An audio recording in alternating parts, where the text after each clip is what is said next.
The stagecoach wheezed to a halt in the red dusk, kicking up caliche dust that clung to the hem of her skirt like stubborn memory. Josephine Hart stepped down with a worn satchel and the last of her hope. The little town of Dunridge, Wyoming, squatted on the edge of nowhere, split by a single muddy road and lined with clapboard buildings slumped by wind and time. No welcome committee, no flowered bouquet, no strong arms to gather her up. Just wind and the faint creak of a sign swinging above the general store. She looked for the man who'd written in script so clean it near broke her heart. "My name is Elias Cutter. I have a homestead, 4 horses, and a heart too long alone. I seek a wife with a gentle hand and sturdy will. I don't ask for beauty, only for someone who won't leave." Josephine wasn't beautiful. Not in the way men meant when they said it. Her face was long, with a hawkish nose and eyes too large for the rest. Her hands were calloused from mill work and soap. She had no family left. Nothing left, really, except the echo of her mother's words, "Make yourself useful or make yourself gone." She had replied to Elias Cutter's letter 3 months ago. There had been back and forths, careful, precise. He liked that she could read and write, that she had lost people and knew what silence meant. He liked that she wasn't needy, said as much. Then the letters stopped, but she came anyway. It was the kind of act people called foolish when they meant desperate. The sheriff pointed her toward Cutter's land, 10 miles west, out past the split mesa. She walked, no wagon to spare, the stage gone before she could ask. By the time the sun kissed the far ridge, she saw the house. A 2-story place of faded pine, bigger than she'd imagined, but slumped like it had known better days. The barn was intact. Fence needed mending. No smoke from the chimney. Just quiet and that uncanny stillness you feel when a place has lost its children. A man stood by the porch, arms crossed. He was younger than she thought, maybe 35, tall, broad-shouldered. His face had been handsome once, but something sour had gnawed the softness from it.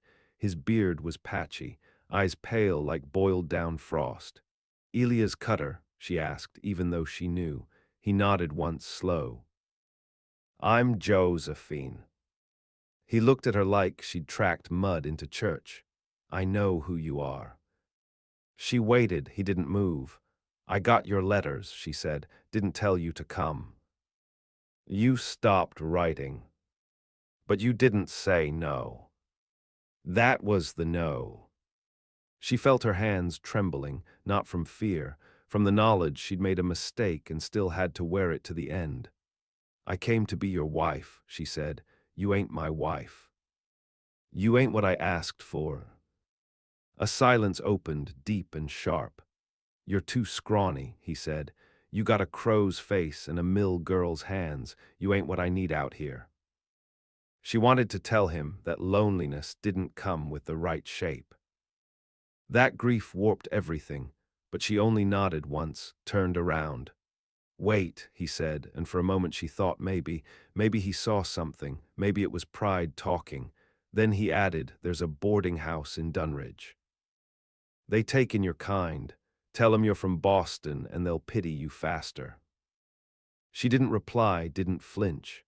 Josephine walked back down the path as the sky darkened, red leaking into indigo, every step a razor. She walked because there was nowhere to fall, walked until the house was a smudge behind her and the prairie opened its jaws. She didn't cry. That night, she slept under the stars with a wolf howling 2 ridges away and her satchel for a pillow. In the morning, she began again. She'd learn why Elias Cutter lived in that great hollow house with no children's laughter and no wife to speak of. She'd learn what he'd lost and why the town whispered his name like it was cursed. And she would bury the part of her that wanted kindness until all that remained was resolve. Josephine didn't come west to be chosen. She came west to survive, and in surviving, she would rebuild the thing he'd tried to forget, his family. Even if he thought she was unworthy. The Dunridge boarding house sat above the saloon, its windows clouded with cooking grease and river dust. The landlady, Miss Teely, gave Josephine a room in the back where the walls sweated resin and the bed sagged in the middle. It was the kind of place women passed through on their way to something else or nothing at all. Miss Teely said little, only handed her a key and a warning: you pay weekly. You cause trouble, you go. Josephine worked at the bakery first. Swept floors, peeled apples, cleaned out mouse nests behind the flour sacks. Then came the sewing shop, stitching hems with fingers already calloused raw. When they let her go too quiet, they said, she took work at the livery, brushing horses until her arms ached. She did not complain, she did not ask, she listened, and the stories came. Elias Cutter had once had a wife, 2 daughters.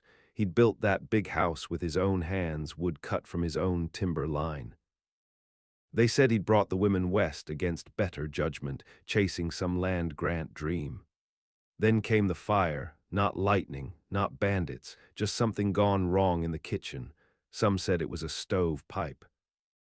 Others said it was the youngest girl, 6 years old, playing with matches. They burned in that house. Cutter was out hunting deer, didn't come back till morning. By then it was ash and bones. He rebuilt the house. Alone. Folks said that was the first sign something inside him snapped. Didn't bury his family in town. Dug graves behind the barn, planted cottonwood over them, then stopped speaking to anyone for near a year. When he talked again, it was only business. Feed, fence, mule harnesses, never sorrow, never remembrance. Josephine listened. She worked. She kept her face down, her hands moving, but her mind mapped every word. 3 weeks passed.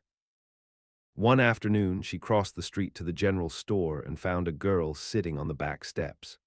Skinny, feral-eyed, 9, maybe 10, no shoes. She held a pocket knife in her lap and was carving crude shapes into the rail post. Josephine crouched. You live here. The girl didn't answer. Her hair was the color of creek mud, wild as bramble. One eye drooped slightly. What's your name? The girl looked at her like a coyote might, not scared. Just waiting to see if Josephine would flinch. Name, Pearl, she said finally. You have family. Sort of, she jabbed the knife toward the alley behind the butcher.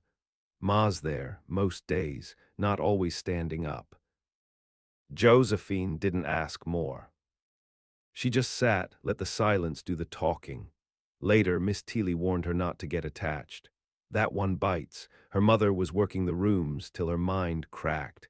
Now she drinks turpentine and sings to pigeons. Girls half wild. Josephine nodded, but that night she brought an extra biscuit down to the back steps. Pearl was there. She took it without thanks, without hesitation. Weeks passed. The girl followed Josephine sometimes, like a shadow that didn't want to admit it belonged. She watched how Josephine handled things. Quiet, steady, no sudden movements, no pity in her face. Then came the snow, early, hard. Cattle died out on the Cutter Range. 2 men from town were hired to help pull carcasses from the ice, but one got drunk and quit. Josephine saw the poster in the post office, help wanted, Cutter Ranch, pays honest. She didn't knock this time, she walked. Snow came up past her ankles by the time she reached the house again. Smoke this time curled from the chimney, thin and uncertain. The porch steps creaked under her boots. Elias Cutter opened the door with the same look he'd worn weeks before. Surprise turned to bitterness. I ain't hiring women, he said. You need help, I'm help. You don't know ranch work. I've watched men do it long enough to fake it. That's most of the job anyway. He studied her. Why are you back? I heard your daughters died. I heard your house burned. I heard you built it again anyway. So, I know what it's like to be the only one left who remembers. Something flickered. Not sorrow, not apology, something more like caution. You trying to fix me? No, just your fences. He let her in. Josephine worked through the freeze. Hauled feed, dragged carcasses, stitched torn hide, salted what meat could be salvaged. She cooked only enough for strength and said little. At night, she slept in the empty bunkhouse, my scurrying overhead, wind whispering through the loose boards. He didn't speak much either. But one morning she found him staring at the cottonwoods behind the barn. Wind bent their thin limbs. She didn't need to ask who lay beneath. "I never should have sent for a wife," he said, not looking at her. She waited. "Some things rot you from the inside. Doesn't matter what new skin you stretch over it." "I'm not new skin." He looked at her then, really looked. "No," he said, "you're something else." That was the start, not of a romance, of a reckoning. Over the weeks, she learned where the girls' rooms had been. She swept their old floors, found a ribbon under the loose baseboard, a marble in the ash of the hearth. A crayon drawing burned at the edges but still showing two stick figures holding hands. Josephine didn't speak of them. She just placed the drawing in a tin box and put it on the mantel. Elias didn't touch it, but he didn't throw it away. Pearl came by in late January, said her mother had disappeared. Josephine took her in. Elias didn't object. He just watched, wordless, as Pearl curled up in the corner of the bunkhouse and fell asleep without crying. Josephine covered her with her own coat. Snow fell again. And this time the house did not burn. By spring, Pearl had made herself a part of the land. She chased chickens through the thawing yard, nailed rusted coffee tins to the fence posts, and named each cow like they were storybook villains. She called the old plow horse Widow May and tied feathers to its mane.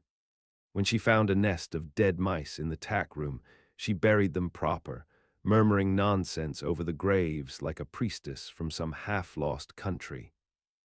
Elias watched from a distance, always from a distance. Josephine didn't push him. She worked the ranch with a rhythm now, one that matched the pulse of the place. She rose before dawn, poured the scalded coffee, checked the fencing, saw to the goats. There were only 2, but they acted like 10. She patched the barn roof, stitched Elias' ripped shirts, taught Pearl her letters in the evenings. In those quiet hours, with the girl leaning over the page, tongue between her teeth, Elias sometimes stood at the edge of the doorway, hands in his pockets, saying nothing. His silence had changed shape. It no longer warned, it waited. In April, a rider came. He wore a deputy star and sweat under his arms, a man built on nerves. He dismounted like he expected bullets. "You cut her?" he asked. Elias stepped forward, chin tight. The deputy glanced at Josephine and Pearl but didn't speak until she sent the girl inside. There was a man in Rawlins, got himself shot stealing horses, had a paper on him. Said he'd married a woman named Lysette Pierce. Had a daughter, Pearl, same age as hers. He nodded toward the door. Elias crossed his arms. And Lysette Pierce was wanted in Kansas. Fraud, arson, possibly worse. Disappeared 10 years ago. Changed her name after running off from a husband who, well, let's just say she left bodies behind. Not her doing, maybe. Josephine stepped forward. "What's that got to do with the girl?" "County wants her placed," the deputy said. "She can't stay here." Pearl heard that. She was behind the door listening. The scream came fast, animal fast, the kind that rises from a place deeper than language. She ran, bolted into the scrub behind the barn. Josephine caught up only because she knew the girl's speed, knew how she turned with her right leg first always, how she flinched at crows but not at owls. Pearl fought, bit, kicked, twisted. "I won't go," she sobbed. "They'll lock me up or give me to some preacher's wife who'll cut my hair and make me pray till my knees bleed. I won't go. I won't." Josephine wrapped her arms around her and said nothing. She didn't need to say it. She wasn't going to let her go. Back at the ranch, Elias argued with the deputy. "This girl's got a roof, she's fed, she's schooling. She's not out picking pockets or poisoning wells." The deputy didn't back down. "It ain't up to you." "You want to drag a screaming child off my land," Elias said. "Then you do it yourself. See how that sits with Dunridge." The deputy muttered about warrants and county judges and jurisdiction. But he rode off without the girl. Elias came back to the bunkhouse that night and stood in the doorway. "I can't protect her if the law comes back with force," he said. "I know. But I'll lie if I have to." Josephine nodded. And something passed between them then, not affection, something fiercer, a pact. In May the rains came, the creek flooded. One of the pasture bridges went out, and a calf nearly drowned before Pearl found it, clinging to a root. Elias carried the calf back himself, swearing the whole way, mud up to his thighs. Josephine watched from the hill, Pearl beside her, grinning like she'd stolen something holy. The house began to change. Josephine planted beans along the eastern wall. Pearl made a swing from the old tire in the shed. Elias fixed the hinges on the upstairs bedroom. He didn't say why. One night, Josephine heard him pacing. She stepped onto the porch. Found him smoking, back hunched. "I should have died in that fire," he said. "You didn't. I spent 5 years wishing I had." "Do you still?"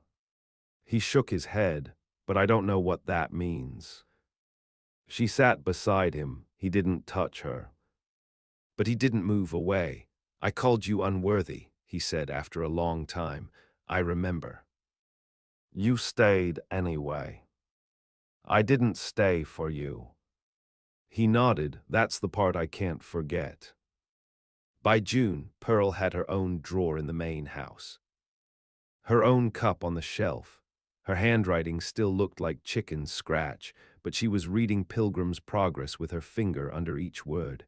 She helped birth a calf and didn't flinch at the blood. Elias began saying her name out loud. Josephine watched him from the garden one morning as he lifted Pearl up to reach a loose shingle. They weren't smiling. Neither one ever smiled much. But they moved around each other now like people who had decided something permanent. Later that day, Josephine walked to the graves beneath the cottonwoods, sat with her back against the bark, knees drawn up. She didn't cry. She hadn't in years, but she whispered low and clear, "They're not replacing you, they're just not forgetting." That night, Elias came to her with a single question. "Would you stay if I never asked again?" She looked at him for a long time. "No," she said, "but I'll stay if you ask once, and mean it." He opened his mouth, closed it, then said, "Stay."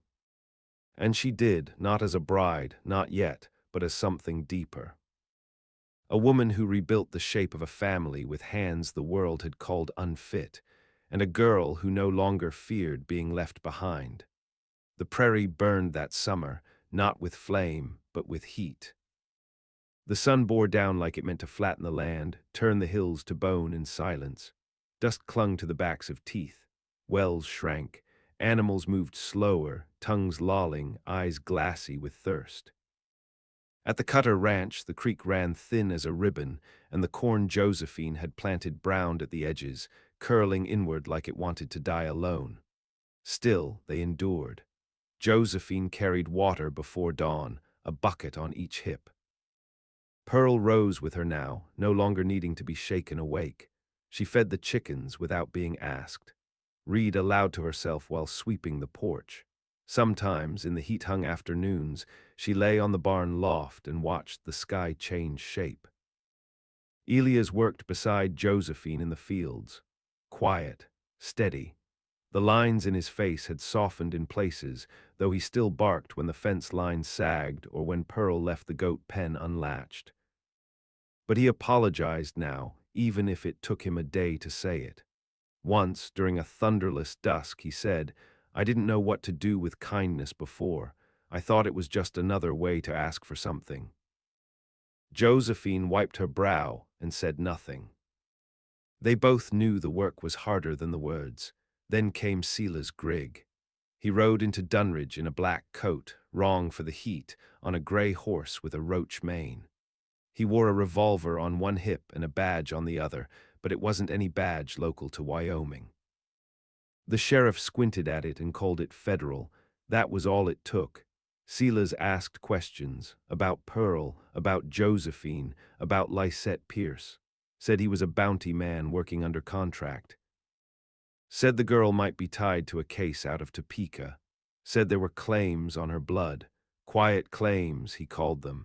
Ones that didn't get printed but still paid well. He watched the ranch from a rise east of the property for 3 days. Josephine saw him. Pearl saw him too. Elias saddled his gelding at dusk and rode out to meet the man alone. They talked for less than 10 minutes. Later, Elias returned with dust in his teeth and murder in his silence.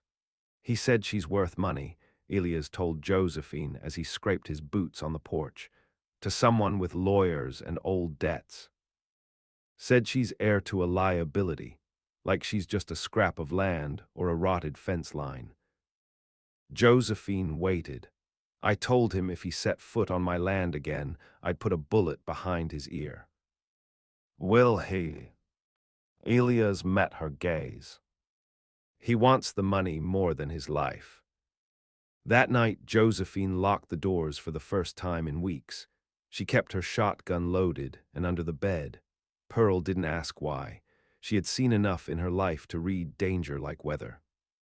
They kept working the land by day, but each of them carried something new in their posture, a coiled edge, a readiness. They no longer spoke of rebuilding. Now it was about holding, about defending. Silas Grigg came down from the ridge in the first week of August. He waited until dusk again. Same black coat, same gray horse, but this time he wasn't alone. 2 other men flanked him. Hired hands, likely, guns for dust and coin. Josephine saw the dust trails before she heard their hoofbeats. She stood on the porch, Pearl behind her. Elias came from the barn, rifle slung low. Grigg raised a hand, mock civil. We don't want blood, he called. We just want what's owed. Pearl stepped beside Josephine.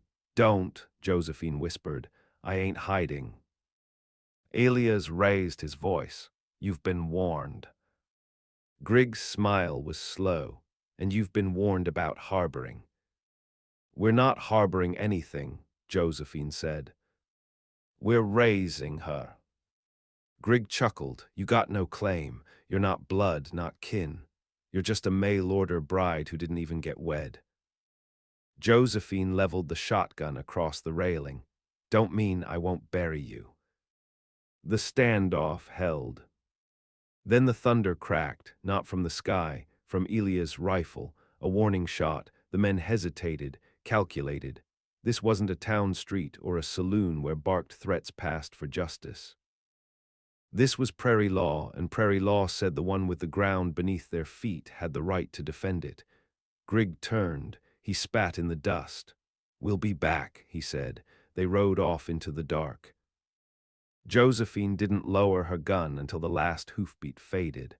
Pearl didn't say a word. She reached for Josephine's hand and held it until her fingers stopped shaking.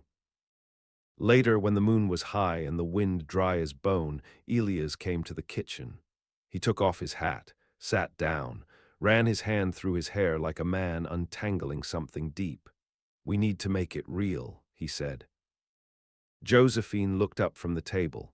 You and me, he continued. We marry, it gives us ground, gives Pearl something legal to stand on. She becomes ours, not just by blood, by bond. It's not about what we feel. It's about what we hold together. Josephine didn't smile, but she nodded. And somewhere in the dark behind the barn, the cottonwoods creaked like old ghosts leaning in to listen. The wedding was held in the parlor, with dust thick in the corners and sunlight slicing through the curtains like blades. No church, no preacher, just an old justice of the peace from Dunridge, drunk on corn liquor and too tired to ask questions. Elias wore his best coat. Josephine wore a dress she had stitched from the cotton saved for curtains. It didn't matter that it hung plain or that her boots were scuffed. She stood tall. He said the words with a rasp in his throat.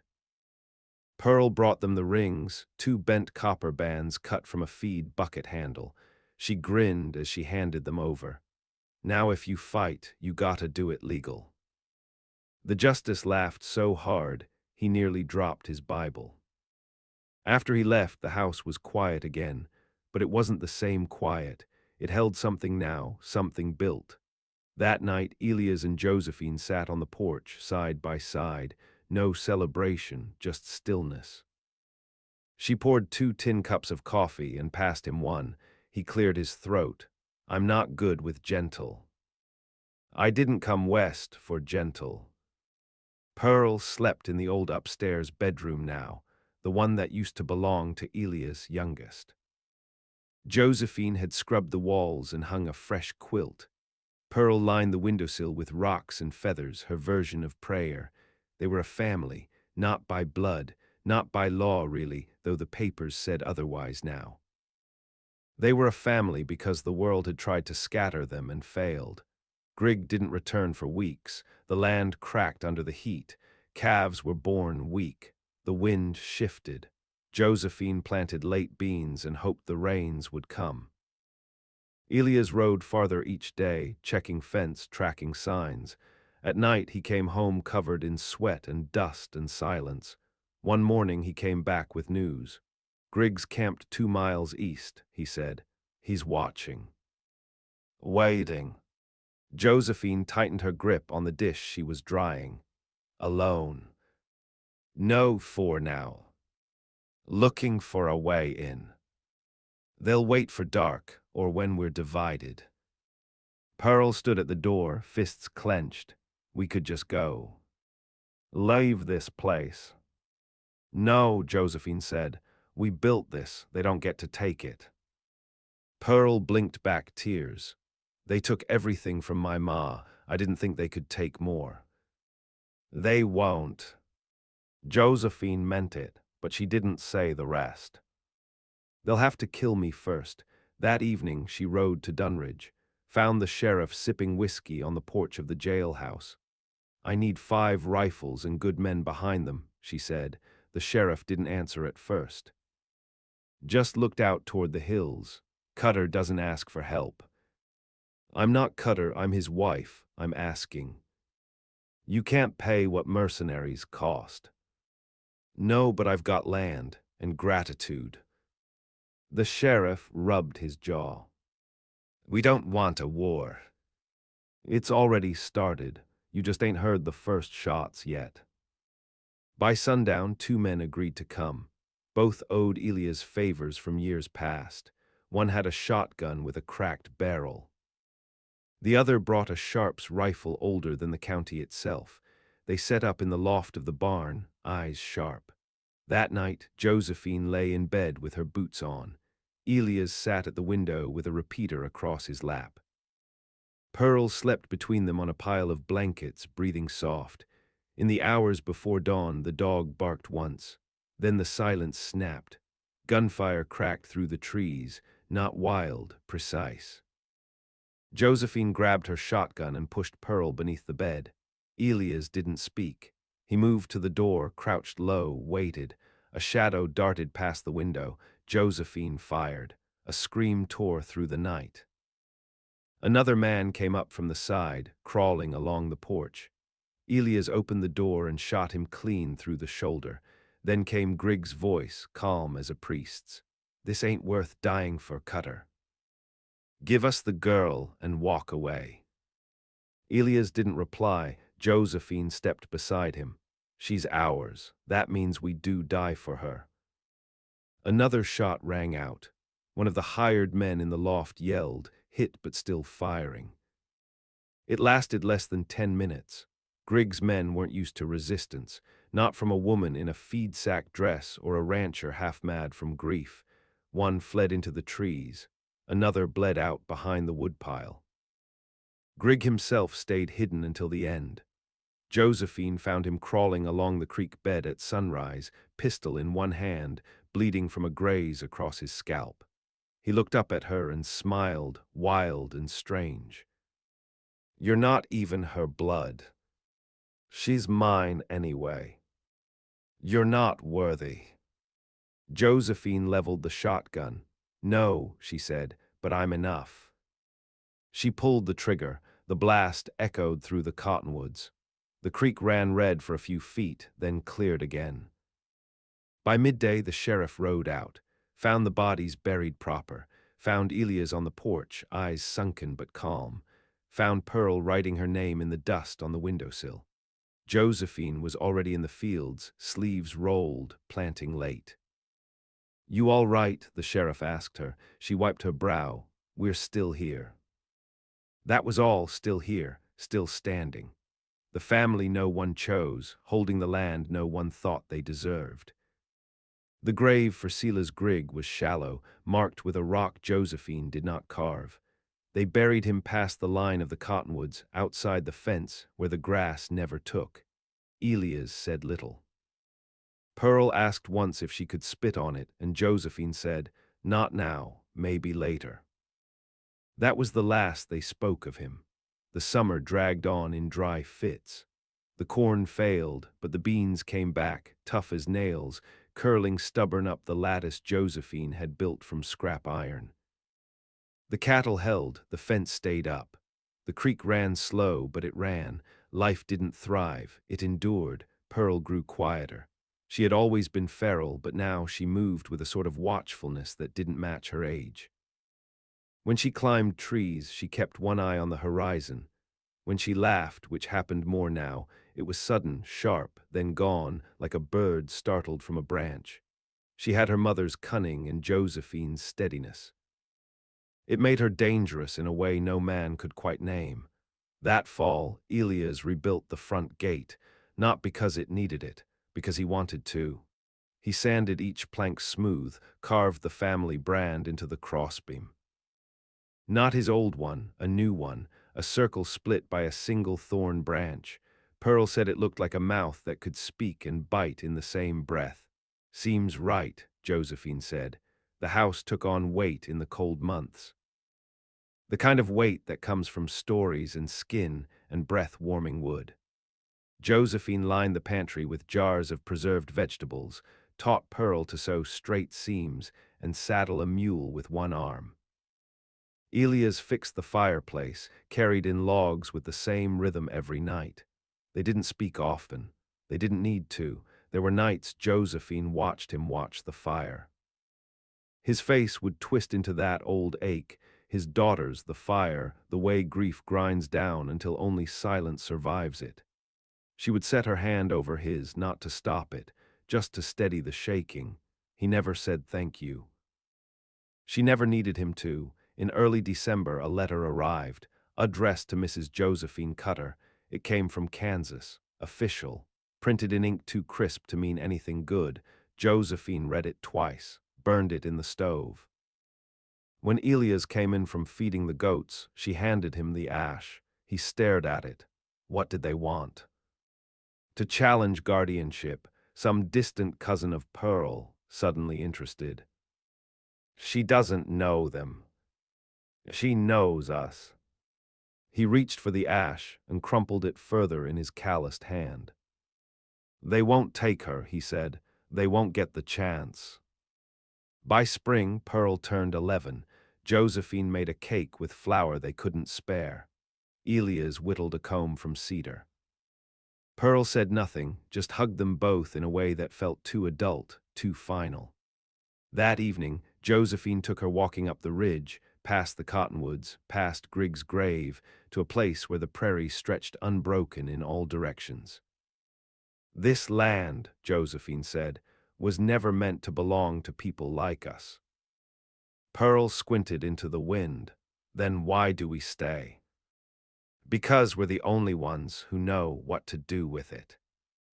Pearl nodded, took her hand, said nothing. In the years that followed, the Cutter Ranch grew again. Slowly, Josephine taught Pearl to read court filings and livestock ledgers. Elias taught her to track coyote by starlight. They hired a young couple from town to help during the summers. A boy was born in the bunkhouse. Pearl named him Ridge, after the place he was born, and swore to keep him safe. The past did not leave them. It lived in the creak of floorboards, in the scars behind Elias' eyes, in the way Josephine still checked the locks before bed. But they did not run from it.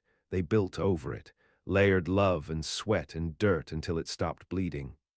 On the anniversary of the fire, Elia stood beneath the cottonwoods and said each daughter's name aloud. Pearl carved them into a plank and nailed it above the door. No one spoke of worth anymore. They didn't need to.